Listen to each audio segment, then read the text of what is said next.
Bonjour à tous. Donc voilà, je m'appelle Epidémique, je fais du street art depuis environ 10 ans, partout en ville, sur tous les supports, mobilier urbain, trottoir, route, rond-point. Et ici en fait on est au Pré-au-Chaud, donc c'est une salle de concert alternative où on s'est bien amusé pendant une bonne année. Et on a tout peint, enfin j'ai tout peint au fur et à mesure. À chaque concert j'en rajoutais pour que à chaque fois que les gens revenaient, ça avait grossi, quoi. Comme une véritable épidémie, une petite maladie.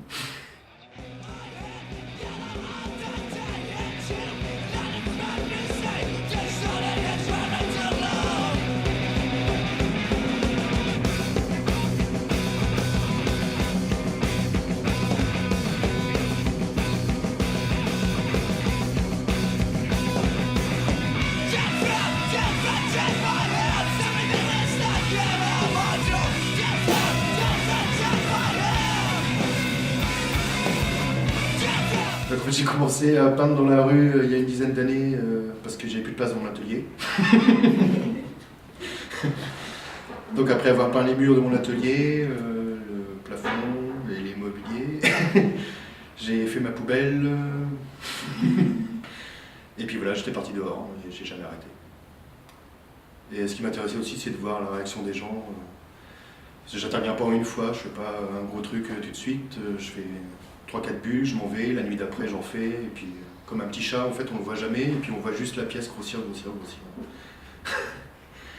Donc la maladie s'est installée sur Caen, et puis ça continue.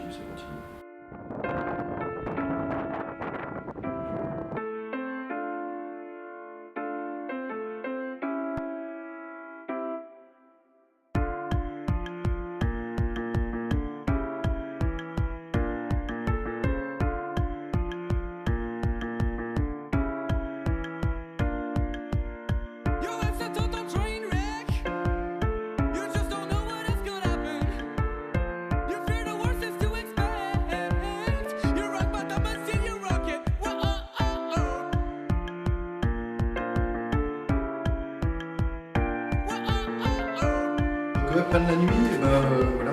Ce qui avait d'intéressant, c'était justement que les gens ne voient pas du tout, contrairement à d'autres graffeurs, c'est plutôt la dégradation et puis la poussée de l'adrénaline. Moi, c'était plutôt partir dès que les gens dorment et rester toute la nuit dans la ville et prendre mon temps, faire des choses très précises, dans des endroits qui n'ont jamais été tagués, des endroits surprenants. Et le côté viral, ça c'est... La maladie, en fait, on l'attrape et on ne peut rien contrôler. Et là, le côté d'avoir quelque chose d'artistique qui s'approche de ça, c'est-à-dire que les gens ne peuvent pas contrôler la chose, ne savent pas qui le fait, ne savent pas comment c'est apparu, et ils voient la chose grossir comme si c'était vraiment...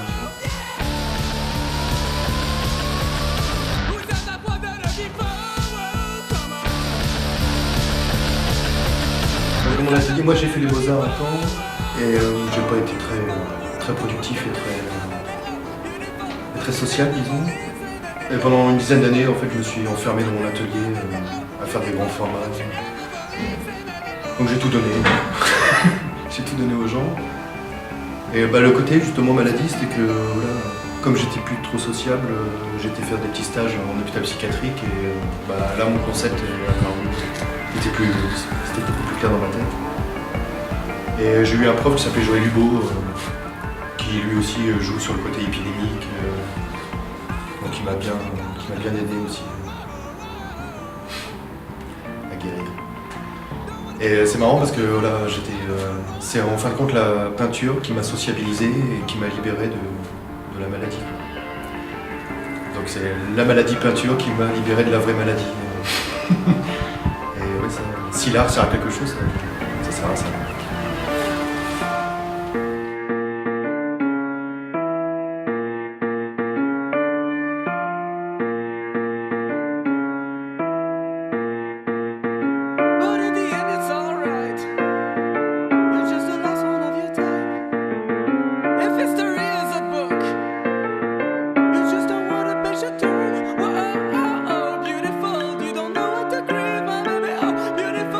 you ever